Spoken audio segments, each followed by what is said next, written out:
Hello everybody, Sean here, and we are looking at the Throne Watcher and Defender, the second last boss in the game, but interestingly enough, a bit of trivia, you don't have to fight them as the second last boss.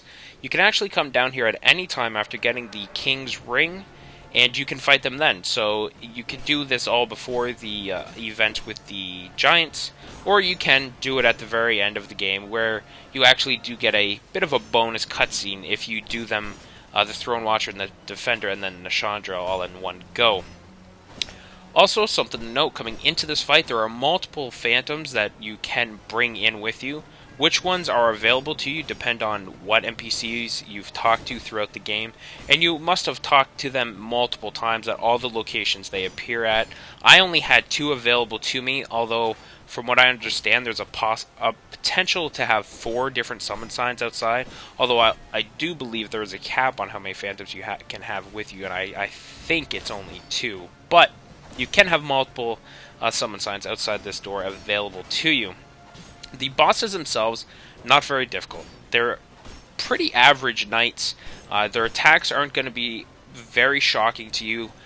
2 to 3 hit combos. They have gap closing attacks, so if you're a sorcerer or an archer, you're going to have to keep that in mind, that as you're naturally going to want to put distance between you, but that's not going to be an option. They're constantly going to try to close the gap, as you just saw the Throne Watcher jump and try to hit me.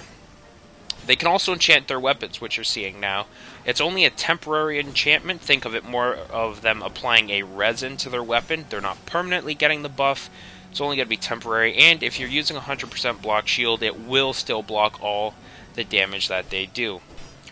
The best tactic to deal with them, if you're by yourself, is to whittle them down at the same time. Get them to within 10 to 15% of each other, and you've seen me do this whole fight. I'm attacking one, then I switch to the other.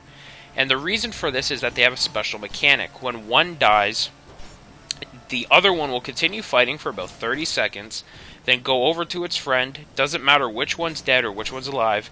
It will go over to its friend and then try to resurrect it.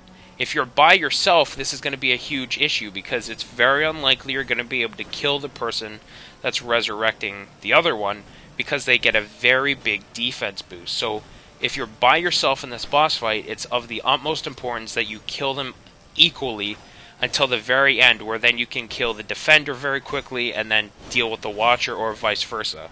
If you just strictly deal all damage to, say, the Watcher, you kill him, well, then you have to deal with all of the Defender's health in about a 30-second time frame. It's just not going to happen.